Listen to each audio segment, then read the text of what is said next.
Good evening, friends, and welcome to the Avant podcast. My name is Devin Jerome Crawford, Staff Director of the William Monroe Trotter Collaborative for Social Justice. The Avant podcast is a special digital offering to lift up the stories and compelling narratives of freedom fighters throughout our country.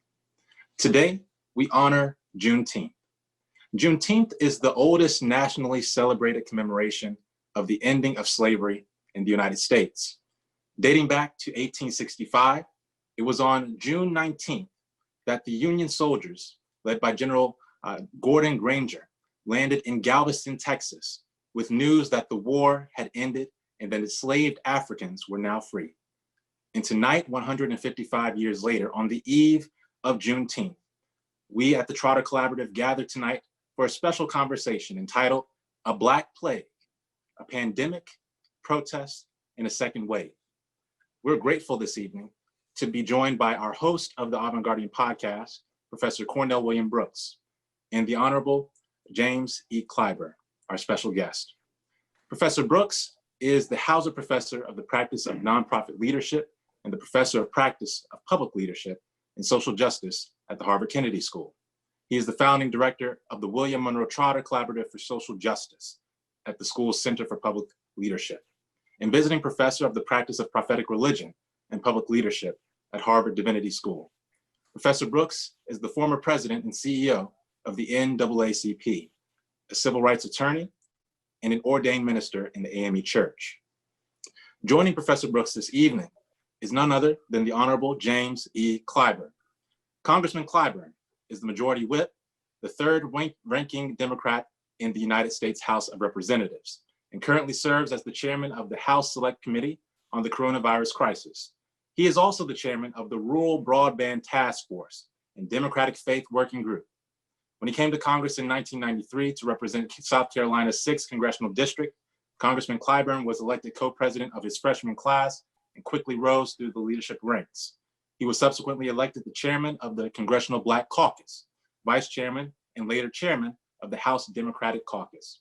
He previously served as Majority Whip from 2007 to 2011 and served as Assistant Democratic Leader from 2011 to 2019. We are grateful this evening to be joined by Professor Brooks and Congressman Clyburn for the special Juneteenth edition of the Avant Guardian. Professor Brooks. Thank you, Devin. And first of all, let me just begin with a warm word of appreciation to you, Congressman Clyburn, to his staff and all of the viewers for this Avant Guardian podcast. At this moment, it's important for us to take note of the fact that we celebrate this Juneteenth situated between two pandemics, a pandemic of police misconduct, a pandemic of COVID-19, and straddled between the two are literally hundreds of thousands, millions of protesters and demonstrators across 50 states and literally around the world. So we have this evening's conversation with the highest ranking African-American in Congress, a history maker, the Majority Whip, the chair of the Select Committee on the Coronavirus Crisis. So this is an incredibly important conversation. And so I really just want to begin with asking the congressman, what does Juneteenth represent to you as a representative from South Carolina, where the Civil War began, where so much of African-American history was written? What does this celebration, the liberation, the freedom of African-Americans mean for you on this Juneteenth?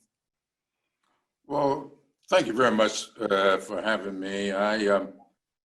I'm always pleased to talk about Juneteenth, though it was a celebration in some places and not in others. I spent my early adult life in Charleston. And of course, Charleston was very important to the old Black experience. Some historians say that more than half of all the Africans that came to this country enslaved came through the port of Charleston down at Gaston Wharf. And in Charleston, we celebrated Emancipation Day. Right. That was a big celebration. You used to have a big parade. In fact, that parade was bigger than the Christmas parade. On January 1 every year, Emancipation Day. Juneteenth, though some of us knew about it, we didn't celebrate it. Mm. So I tell people all the time that Juneteenth means to me, or highlights for me, the value of communicating. Mm. Because for all intents and purposes, those two Emancipation Proclamations written in 1862, the second one of which became effective January 1, 1863, to free all the slaves in the former slave states. That's right. Texas was one of those states. That's right. But nobody communicated with the slaves in Texas. And they did not know they were free until General Granger got there on June 19th, 1865, 30 months later. Mm. So I tell people all the time, every time I think about Juneteenth, I think about the value of communicating. Mm. It's almost like that adage that they talk about in law school classes. If a tree falls in the woods and nobody's there to hear it, does it make a sound?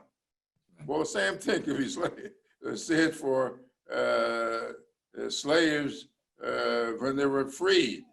Mm. Nobody communicated it. They Mm. didn't know it. And so for 30 months, they stayed enslaved until Granger got there. So that's the one thing I think about all the time when I think about Juneteenth. Are we communicating? And so often today, as we go about our business trying to get this country further down the road toward becoming a more perfect union. We'll never get there to perfection, but we're always in pursuit of a more perfect union. The value of communicating in order to get there. And so Juneteenth means that to me. So Congressman, I guess one of the things I think about when you talk about the value of communication, the fact that it took 30 months, the 13th Amendment was well on its way to ratification, 200,000 Black men had enlisted. I guess the question that comes to mind, a follow-up question, is the importance of some people even knowing that they are free, right? Has the news arrived to some folks that you are in fact free? Right. Right. Yeah. Well, I said we're still in pursuit. We're still in pursuit. And it's quite true. If you come down through history and look at all of that, you mentioned, you know, the number of soldiers died in the war fighting for their own freedoms. I'm amazed the number of times I talked to people who actually did not know that right in South Carolina, over 40,000 former slaves fought for their own freedom, recruited to the effort by Robert Smalls. And so and you come down through history and look at all the things that happened down through Jim Crow on into the movement of the 60s. There's still a problem communicating, even today.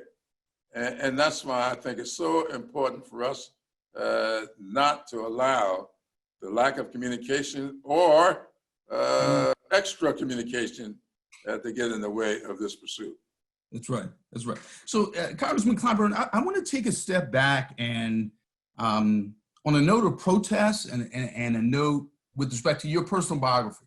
So, I'd like for you to just share with our viewers how you began your life in public life as an activist. And if you could share the story about how you met your late wife. Yeah. Don't mind, if you don't mind, this is personal indulgence, if you can just comment as to how you were responsible for my mother getting locked up. Your mom was a good soldier, you know. Well, you know, I matriculated at South Carolina State in 1957. Your moms and I were in high school together there at Mather Academy. And I went to state in 57. She came, I think, a year or two later. And we got to, we knew each other from high school. And my wife was on that campus. I met her there as well.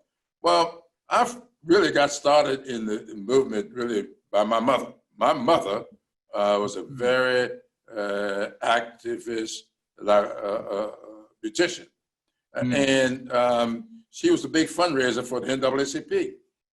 And the NAACP was under siege by Southerners all over. They set out to break the backs of the NAACP. They decided that they would file these lawsuits, some of them very frivolous. Well, a lawsuit was filed in my hometown of Sumter by a segregationist who was a lawyer, Nash. Nash filed this lawsuit, and my mother was part of the group raising money to defend the NAACP. And Matthew J. Perry Jr. Came to Sumter to defend. He was a lawyer up in Spartanburg at the time.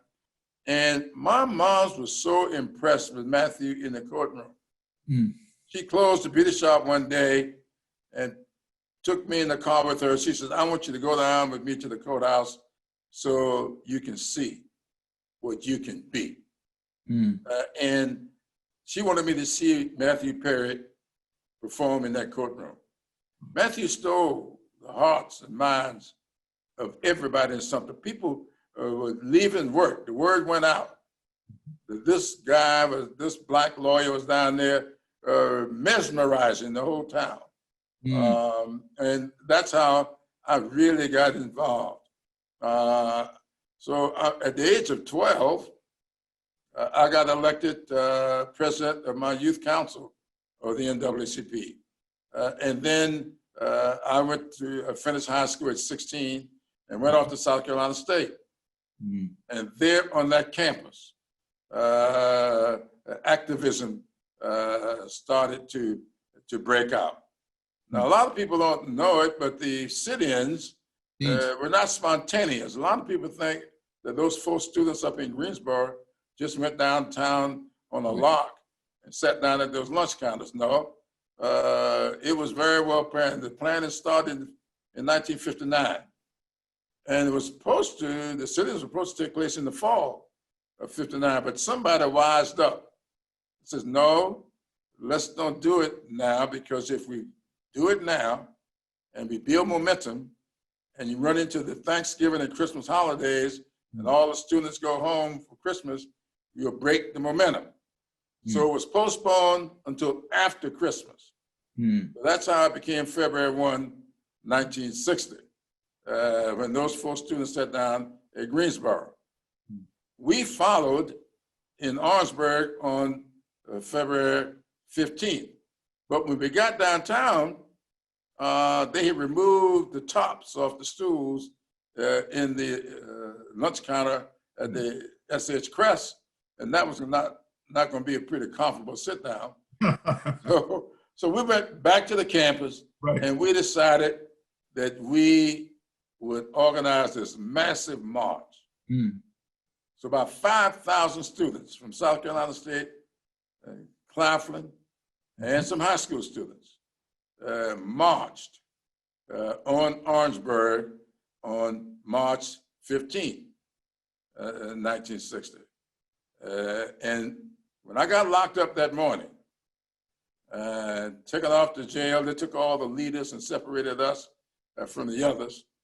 And while I was waiting to get bailed out, had not eaten all day, about 5 o'clock in the afternoon, some of the students who did not get locked up because all the jails were full, there were about 300 of us locked up that day. They went back to the campus and they figured out a way to get into the cafeteria to bring us food.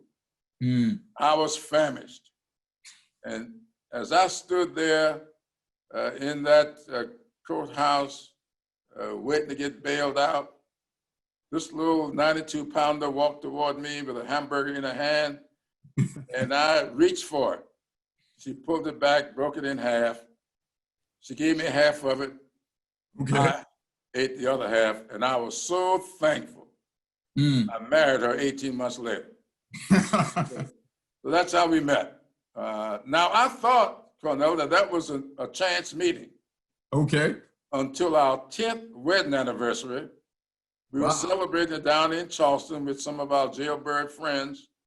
And after coming back from dinner that night, we were all sitting around my house in Charleston, up there near the Citadel down in Charleston, down there on the Wagner Terrace.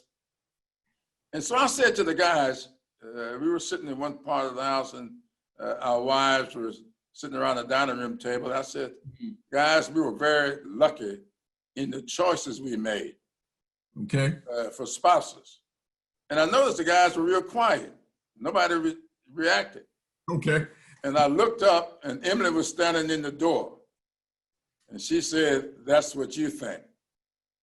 All right. I said, what do you mean what I think? That is how we met. And that's when she told me the rest of the story.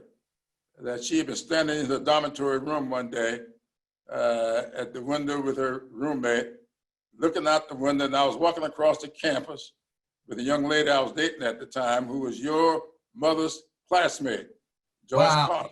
Okay. And I didn't know this. Yeah. And so she said to her roommate, they do not make a good couple.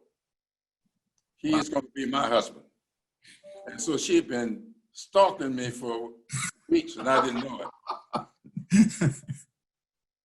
I don't know if you know Bobby Doctor, but Bobby Doctor was in on the scheme with her. Wow. So they schemed together. And so that meeting in the jail that day was not an accident. They had planned it. That is a fantastic movement story. That is a movement story. Wow. It only goes to show how smart your late wife was, and perhaps how gullible you were. That you years later. But you know, one of the things that that we think about is in the event of in the wake of the George Floyd protests. So when you came to the fore in terms of leading the sit-in movement in South Carolina, leading with the NAACP, it occurred only a few years after the Emmett Till funeral, the publication of the photograph of this young teenager who was killed by white racists in Mississippi, dismembered. His mother decided to have the photographs from the funeral of the open casket publicized in Jet magazine. Absolutely. 1955, this is on the eve of the Montgomery boycott. Your work in South Carolina occurs a short while later. And then we fast forward to this moment in history where the viralization, the publication of the George Floyd video of a Black man losing his life under the knee of a white police officer in Minneapolis. So a video in 2020, a photograph in 1955, both of which seem to animate and inspire movements. I guess as someone who has lived through that movement, who is leading in Congress, leading across the country on the precipice of this movement, is there any advice that the young Jim Clyburn would give literally your granddaughters and grandsons in the movement today? What advice would that? Absolutely. The first thing I talked about earlier about communication, but the second thing is this: you have to stay focused. You know, you talk about Emmett Till, the picture of Emmett Till in that casket. I know it is what really turned my youngest daughter around. I was having pretty good luck with my two oldest daughters, and my youngest daughter seemed not to want to get the message. And so I was trying to figure out all kinds of stuff to get her to focus on a real purpose in all of this. And I sat down with her and made her sit with me watching Eyes on the Prize. Right. And as I was hoping that this whole thing would get her to understand what I was trying to explain to her. When they showed that coffin with Emmett Till, when my daughter saw that, that was it. That was her Saul the Paul transformation, that picture. Like this. So one picture is worth 1,000 words. When she saw that, it changed her. All those words that I used on her didn't make much of a difference, but that picture there, it was a picture of those snarling dogs and those fire hoses on those students back in the 60s. That bomb, that fire bombing of that bus down in Anniston, Alabama, the Freedom Rides. Those pictures made all the difference. And the same thing, fast forward to George Floyd. That video, seeing the knee, 8 minutes and 46 seconds on his neck, that picture made the difference. It was a picture of Walter Scott running away from that police officer 5 years ago, this past April in North Charleston, South Carolina. Made all the difference. And there was another picture that's made a difference in the last several days. The picture, the video of the arrest of Dylan Roof. I sent it out so everybody could see the difference in Dylan Roof's arrest and the arrest. And Dylan Roof was the white supremacist who killed 9 students of scripture at Mother Emanuel AME Church. That's right. Arrested non-violently, and correct me if I'm wrong, didn't they take him to Burger King? Absolutely. And I sent the picture out for some reason. I don't know how I got the video of that, but we've been doing a lot of, yesterday was the 5th anniversary of Mother Emanuel. So we've been doing a lot of stuff this week pertaining to that. And so we had the video of 3 or 4 police officers arresting Dylan Roof. When they approached his automobile, they put their guns back in the holster before they opened his car door. And they arrest him respectfully. He just killed 9 people. That's right. That's right. He said he was thirsty, and they gave him water to drink. And then he told him he was hungry, and they took him to a Burger King, all before they took him to the headquarters to interrogate him. And so I put out my own little video yesterday comparing that knee to the neck of George Floyd and the arrest of Dylan Roof. I've got a lot of calls about that the last 24 hours. I saw that. That is very powerful. Very powerful. So you have this generation of young activists. I mean, this is unprecedented demonstrations across the country. Thousands of arrests, 60,000+ National Guardsmen deployed on the streets of this country, and literally protesters, demonstrators around the world. So in terms of advice, you would encourage the protesters, demonstrators, leaders to be focused, but what else? Because the thing is that, they have been focused in terms of a policy agenda. Congress has moved pretty quickly. You have mayors and governors beginning to move, but beyond being focused, what else? Well, there's a lot else. We've got to turn this energy. I talk a lot about the creation of the atomic bomb. It's made from energy. The energy has been floating around here all the time. Right. It's when people figured out, the scientists figured out how to harness that energy and turn it in to the lethal weapon that it was. This energy that's out here in this movement must be harnessed And we got to figure out how to target that energy so it can explode this year, at least on election day. On election day, in terms of 2020 November, turning out Right. numbers of people to vote in the middle of a pandemic. But before we get to November, I just want to focus on this policy moment before us, right? So we have George Floyd, who's lost his life at the hands of the police, Rashard Brooks, hashtags going back to Trayvon Martin, Michael Brown, Tamir Rice, and so many others.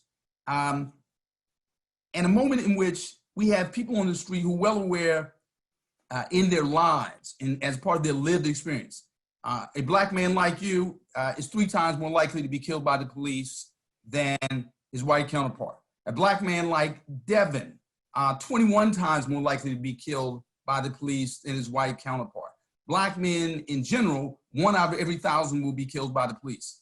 The 6th leading cause of death among young Black men is homicide. So you in Congress, highest ranking person, African-American in the House, national leader, you all respond to this in terms of probably the most sweeping bill, indeed the most sweeping bill in terms of police brutality. If you could just summarize for our viewership the House's position, your position with respect to how do we take on this matter of police brutality that really goes back to the slave patrols in the South, and compare that to what's being done in the Senate or not being done. Well, you captured it well. These bills that this one big bill, justice and policing, that passed out of the committee on yesterday, we're going to pass it on the floor of the House next week. We need only 218 votes if everybody's present and voting, but there are 220 sponsors of the bill. So it's going to pass easily in the House. What does it do? It takes the bill that Hakeem Jeffries has been working on for years, the chokehold, outlaws the chokehold. It takes the bill that Hank Johnson of Georgia has been working on for years, demilitarizing the police. It takes the legislation, I can't remember exactly who was working on the bill, but the bill trying to get rid of qualified immunity for police force, law enforcement officers. Non-lawyers out here, for all the non-lawyers, what does that mean? Because I think when people think about Breonna Taylor, no-knock warrant, people bursting in her house, shooting her dead in the bed, and the inability of grieving families to seek justice through the legal system because police officers are shielded legally. Absolutely. Important, yeah. So we outlaw no-knock entrances as well. And we say, modify this qualified immunity so that bad apples can in fact be prosecuted not having this immunity. So all of these things have been floating around out there forever. And it's kind of interesting, and a lot of times I hear people say, what do you all do in the Black Caucus? We can't ever see where you're doing anything, but not a single one of these bills. This bill has got a bunch of other bills that we've been working on forever.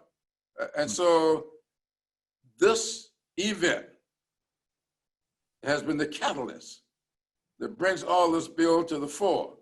Now the Senate is doing it a little differently. They're trying to incentivize these things. We want to just flat out outlaw them. The Senate wants to say, well, the chokehold, we want to say that if you get rid of the chokehold, you get more money to do this, that, and the other. Well, that's fine. It needs to be outlawed. And I don't mind you coming up with ways to incentivize stuff, but let's just be careful.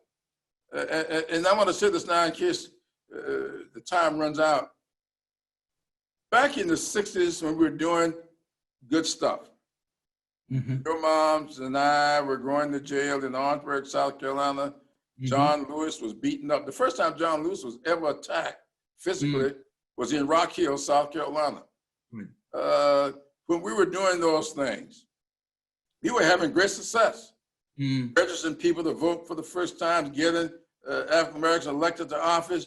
We were getting off the back of the bus. We were tearing down barriers, but the movement got hijacked. All of a sudden, one morning we woke up, the headlines, "Burn, baby, burn." Next thing we knew, the movement was gone. John and I talk about it a lot, how that movement got hijacked. I don't want to see that happen this time. This thing has gotten together. I told somebody yesterday, I wish we had back then, the benefit of a strong, well-funded NAACP. Not just the NAACP itself, but the NAACP Legal Defense Fund.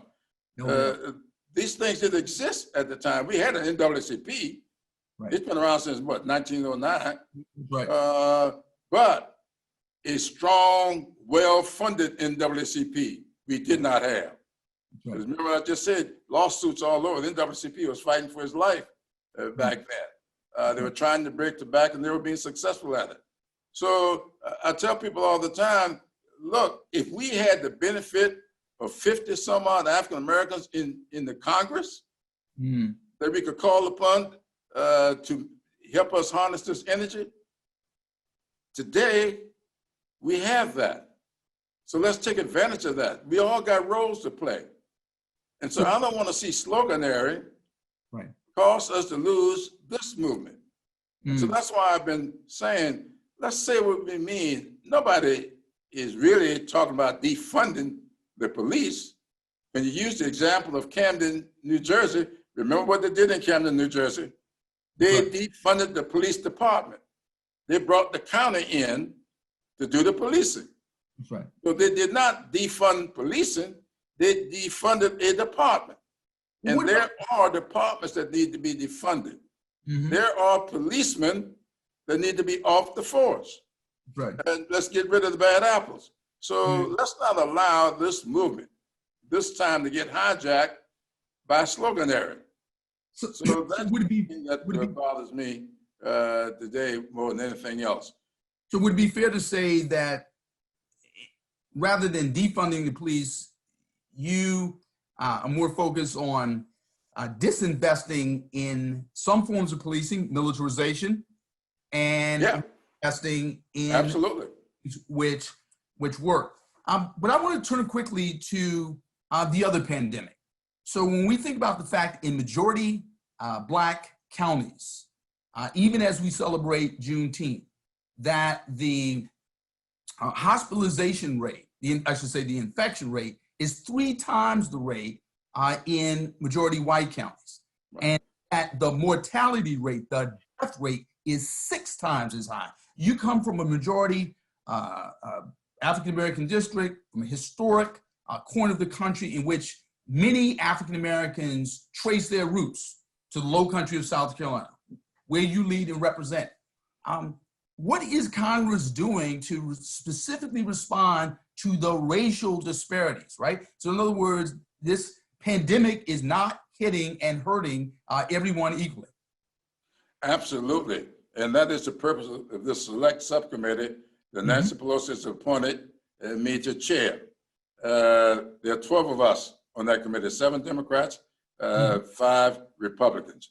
And our job is to keep oversight over Congress's response to COVID-19. That's our job. And we've got 3 watchwords that I've established. Our job is to make sure that the investments made by Congress fighting off COVID-19, those investments are made efficiently, effectively, and equitably. Those are our key words. We've got to make sure that whatever effort is made to do testing, contact tracing, isolating, and treating, that those expenditures are made in an equitable manner. It can't just be efficient or effective, it's got to be equitable, because we know what happens. Well, I remember the polio vaccine, Jonas Salk and Albert Sabin. I remember the fights over who should get the vaccines and who should get which one. Jonas Salk was a shot in the arm. Albert Sabin was a little drop of serum on a lump of sugar. Everybody wanted that drop of serum on a lump of sugar, but everybody couldn't get that. So our job is to make sure that everything is done in an equitable fashion. Now we know that because of various living conditions, people in crowded places are more apt to get the virus than people who are in wide open places. Your living conditions sometimes keep you from doing social distancing. So these are the things we're working on. That's why we are making sure that housing is a big part of our response, not just healthcare, but housing as well, and broadband deployment. You aren't going to be effective trying to have contact tracing if it can't be done digitally. So all of these things we're working on in this committee is the kind of stuff you probably will never see. Nobody will see broadband. If we spend this $86 billion that we're gonna mark up in this next appropriation bills to put broadband in every home in America, that's my goal. It's not the kind of thing you would see. But it would have some bearing. Big bearing. Work from home. Absolutely. To the extent that people of color, lower income people are unable to work from home, therefore more exposed to the virus, therefore more likely to be hospitalized and die. That has everything to do with having access to broadband from home. That's exactly right. Telehealth. Telehealth. And our bills also to spend $56 billion putting a community health center within community distance of every person in the country. If you were to do that, and with broadband, it means that you could have telehealth all over the United States of America. That is the kind of infrastructure program that I'm pushing.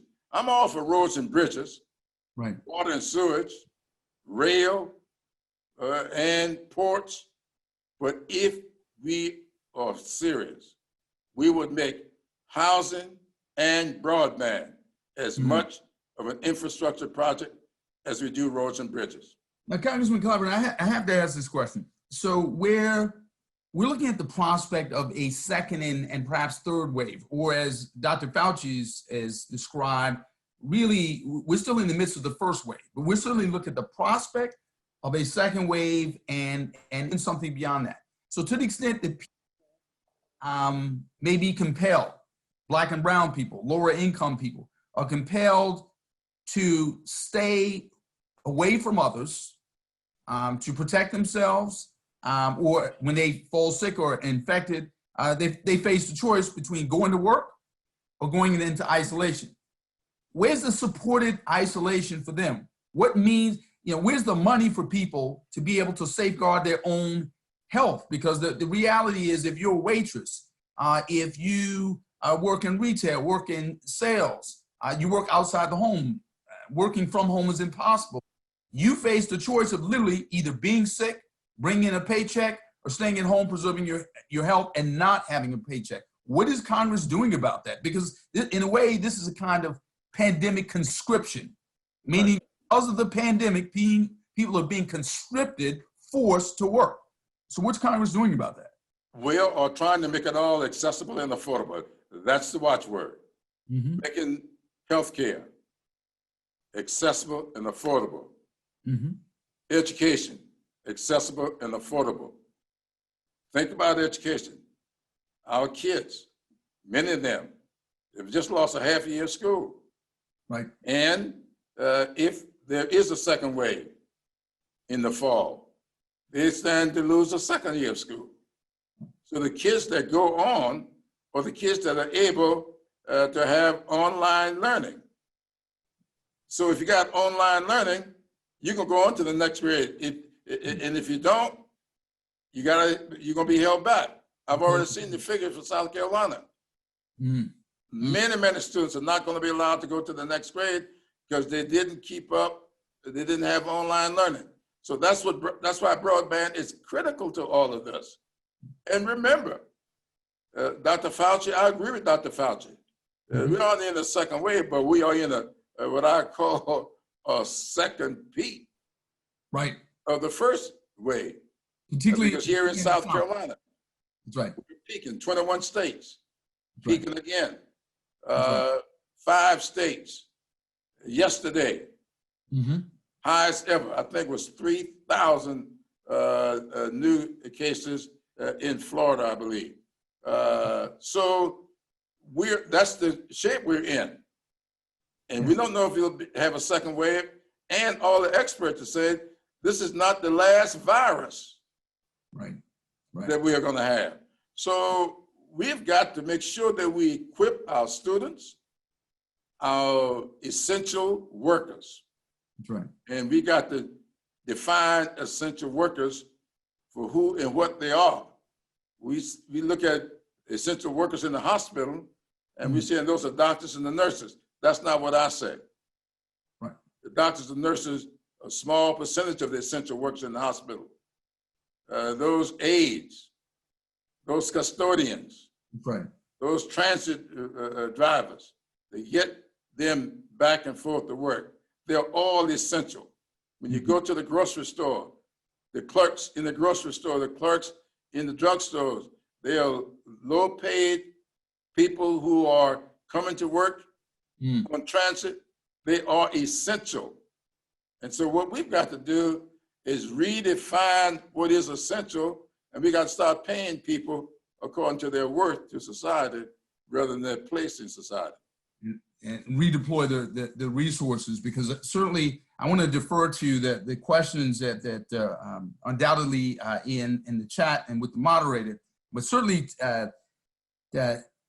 take up this question of like, who is going to help those folks who literally are facing a choice between work and health. So Devin, I want to make sure we allow time for questions. Certainly. So we have one question here for the congressman. While we might wish to see police brutality as a human rights issue, as the recent debates over the Justice and Policing Act has shown, reaction to this crisis has become split along partisan lines, as exemplified by the exchange between Representative Richmond and Gatz in the House Judiciary Committee. From your own experience in the House, do you think there is a way to approach the topic of racial inequality and police brutality without becoming partisan? Well, no, I don't think so. You have to overcome partisanship. You aren't going to do without it. You'll never take politics out of politics. And so politicians will react to any issue based upon what they think their constituents would like them to do. They say what they think their constituents would like for them to say. So we have to just overcome it. You're not going to get around it. You just have to sometimes go through it. So yes, it's going to be partisan, but we have reconciled these kind of partisan activities before. The Civil Rights Act of 1964. I tell folks a lot that when we look at the Civil Rights Act of 1964, a lot of things that people put in the Civil Rights Act of 64 were not there. It was one big comprehensive bill when it started out. But in order to get the bill passed, they took voting out of it. We didn't get voting until 65. They took housing out of it. We didn't get to housing until 68. And they took the public agencies out of it. We didn't get that until 72. When the Civil Rights Act was passed in 1954, it outlawed discrimination in employment in the private sector. It didn't outlaw it in the public sector. That didn't happen until 72. So what we call the Voting Rights Act of 64, it happened over an 8-year period. So I'm saying to everybody, the politics today hopefully will not be what the politics will be next year this time. So we'll do the best that we possibly can today, because the House is only 1/3. We're gonna pass it in the House. Right. Then it goes to the Senate. That's the second third. Then it got to go to the White House for the president to sign it before it becomes law. That's the other third. So what we've got to do is get everything we possibly can this time. And hopefully the politics will change by next year this time. And we'll get the rest of the loaf. So for demonstrators and activists around the country, they have an experience with the deadline, a deadline on protests, which is called a curfew. They are responding to the country by saying there should be a deadline on police brutality. So in other words, we have all this legislation that's been, that the Congressional Black Caucus has led on for years, held hearings, crafted legislation, but it's been in incubation. What can activists do at this moment to educate the constituents of those in the Senate so that they're pressing with urgency to get a robust bill out of the House, out of the Senate, on the president's desk with enough public will, national will behind it to get it signed? Well, I think that you'll be surprised at what you'll get out of the Senate if the public were to rise up. You know, Mitch McConnell calls himself the Grim Reaper. That's a label he gave himself. He's created this graveyard where good legislation go to die and be buried. That's what he calls it. But if his constituents, if the numbers start to change in Kentucky, as they seem to be doing, he'll change his mind. There's no question about that. He'll change his mind. So let's organize. Let's get active. I'm very pleased with what I saw earlier today that's going on up in Wisconsin. And some people were being interviewed. I was just overjoyed by what I heard them saying. People who said they deliberately didn't vote 4 years ago, but they're deliberately doing everything they possibly can now, not just to vote themselves, but to organize, getting other people to vote this time. So if I might borrow from Nancy Pelosi, don't agonize, organize. Excellent. So Devin, let's take another question. Certainly. To the congressman, as an activist yourself, you face what can often feel like a dichotomous choice: the need to establish lasting change and to get a bill passed in the immediate future, even if it only established incremental change. The protests erupting all over the country are indicative that people are tired of taking small steps, that they don't want to continually fight for changes that should have occurred a long time ago. How do you reconcile these desires? And is now the time when policy might actually go farther than it has? Well, you don't you don't reconcile them. You do what you can.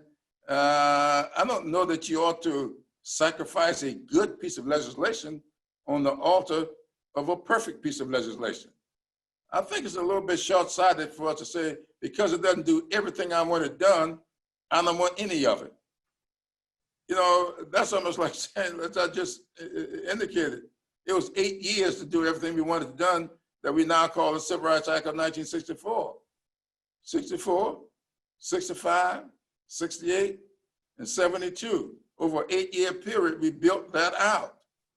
And so I think that you do what you can with the split government that we've got, and you hope that we will organize well this year, vote right this year, have a less stratified government next time, and we will pass the rest of this stuff. So I just think that what we have to do is really stay focused, do everything we can when you only got 1/3 of the government, and we got to be realistic about that. That's all we got, 1/3 of the government. If we had 2/3 of the government, I think we would get a much better bill. If we had 3/3 of the government, you would get a great bill. but we cannot postpone getting rid of the chokehold, which I think we're going to do, getting rid of no-knock entrances, which I think we're going to do. So because we can't get something else, I want to give out any ideas, so I won't name anything else that we may not be able to get. But if you got 5 big things here, and you can get 3 of them, and 2 of them you can't get, I don't think anybody want us not to get the 3, and hopefully come back later and get the other 2, rather than postponing getting all 5 of them waiting for the perfect bill. So, I just want to follow up on that. There's a verb that keeps coming up in this conversation over and over again, and that verb is organize. And in recent elections, we've seen this phenomenon of generationally unprecedented activism, people in the streets, but inconsistent turnout at the polls, particularly among young voters. So in certain moments, in terms of the election and re-election of President Obama, unprecedented youth turnout. But in off-year elections, midterm elections, less so. What would be your advice, your strategy, encouragement, if you will, in terms of the connection between this once-in-a-lifetime level of activism around the country and around the world? How do we ensure that that is replicated in terms of a turnout in November, particularly in the middle of a pandemic? I think that's what makes the pandemic gives us a challenge. I don't think it erects any kind of a barrier. It gives us a challenge. We've already modified voting here in South Carolina. Before, you used to have to go out and give all these reasons to do what we call absentee voting. Now they're saying you don't have to give any reason. Just you can vote absentee for no reason at all. We call that's tantamount to open voting, and that takes place for 30 days. I've been telling everybody, if we can get every faith group, every sorority, every fraternity, every Masonic order to start now organizing, getting all their members to adopt precincts, I think we can really do things and start the voting on October 3rd, and rather than waiting on November 3rd. This election can be won a long time before the polls open on November 3rd, if we organize it. Now, I'm not just saying that, I'm doing it in South Carolina. I'm working with my fraternities and sororities. And I'm working with Masonic groups and churches and charities. I'm marching with my AME bishop Saturday. And I'm hoping that we'll march dealing with fairness and police brutality on Saturday. But I know he's going to be marching with me to the polls in November. So that's what we got to do. We just got to get everybody involved. That's right. So Devin, is there time for one more quick question before we thank the Congressman to wrap up? Absolutely. We have one more. A report published by the National Bureau of Economic Research found that the number of African-American business owners plummeted from 1.1 million in February 2020 to 640,000 in April. Your subcommittee on the coronavirus crisis has recently launched a series of investigations into the use of PPP funds meant to assist small businesses. Is this a proportionate response to the economic devastation Black communities have experienced? I'm glad you brought that up. I just was talking about this earlier today. Yes, I've seen that number, right, and it reminds me of what happened in the Great Recession. Black wealth plummeted because of the housing crisis in 2009. Of course, it happened in September 2008. Barack Obama got elected in November 2008 and start the recovery in January 2009. But by the time we got to January 2009, Black wealth had plummeted because of the loss of home ownership laws. The same thing is happening now with businesses. But we now have the benefit of that experience. And I am focused like a laser on that. So that's why we went back and did the little addendum to the CARES Act. Not just a little addendum, that was a big $470 billion addendum. What we did was made sure that community development financial institutions got in to that part of the bill again. We got credit unions where small African-American businesses, Latinas, other small businesses that were not able to participate in the first CARES Act, they can participate now. And by the way, there's $160 billion sitting there now that these small businesses can take advantage of. So if there's a small business that's gone under, I would advise, if you have not, look into this. And don't worry about the big banks. Go to the local credit unions. Go to the local, what I call, there's only 18 African-American banks left, Latina banks, community development financial institutions. Yes, I'm focused on that. And we are going to make sure, once again, that third E, equity. We're going to make sure that they get a part of this. Well, so Congressman Clyburn, I really want to just follow up on that question and then leave with let's call it a benedictory note in terms of follow up on that question. What's the means by which Congress has to ensure that this money gets to those businesses that most need it, and there's some kind of reporting metrics in terms of the degree to which you're preventing the further generational dispossession of wealth that we saw in the Great Recession? We saw literally a generation lose a tremendous amount of wealth in only a short period of time. And it took us a while to fully grasp the full dimensions of that. In the midst of this second Great Recession, nearly a short-term depression, what's the means by which that you are able to assess how bad things are, who's being helped, and how quickly? Well, it's going to be very, very difficult because we have a lot of recalcitrance in this administration. I just sent a letter, you may have heard about it, a letter to Mnuchin this morning and to the SBA about the lack of transparency in this. They are resisting information that we need, that they're required to give us according to the law. They're now invoking privacy issues, saying they can't do that because of privacy issues. That's not true. We are going to do what we can. I do have the power of the subpoena. We are going to do whatever we can to make sure we get transparency. It's not going to be easy because this administration has shown time and time again that they do not mind breaking the law if it serves them.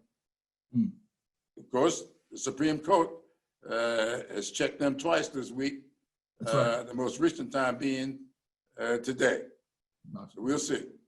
That's right. So I want to end with this kind of benedictory question, a good word question. You lived through the civil rights movement, led a civil rights movement, held pioneering offices in the state of South Carolina, risen through the ranks of the House, and as an elder statesman, you're living on the precipice of perhaps a second civil rights movement, a third Reconstruction, and yet we're in the middle of two pandemics, pandemic of COVID-19, the pandemic of police brutality. What gives you hope in this moment? Hebrew 11:1. All right. Faith, the substance of things hoped for, the evidence of things unseen.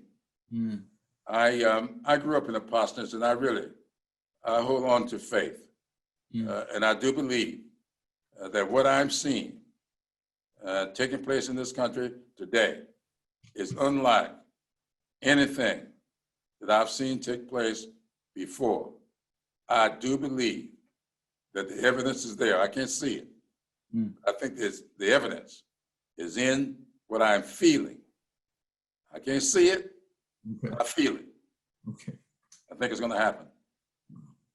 Well, Congressman Clyburn, just on behalf of the William Monroe Trotter Collaborative for Social Justice, the Harvard Kennedy School, the Center for Public Leadership, and all the folks who are listening and viewing this podcast, we want to thank you for not only your presence here today, but your leadership, your sacrifice over the decades that preceded this moment.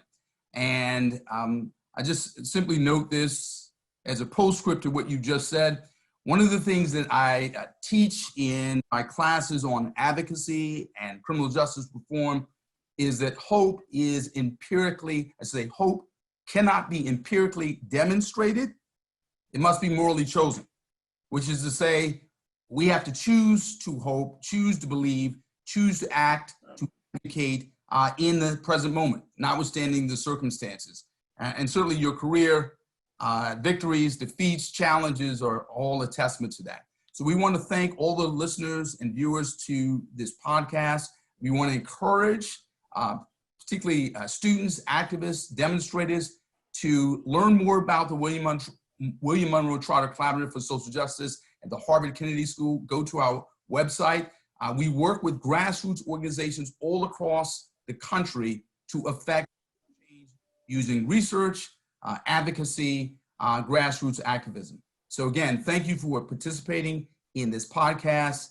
Stay abreast of the work and look forward to the next edition of the Avant Guardian podcast. Thank you much.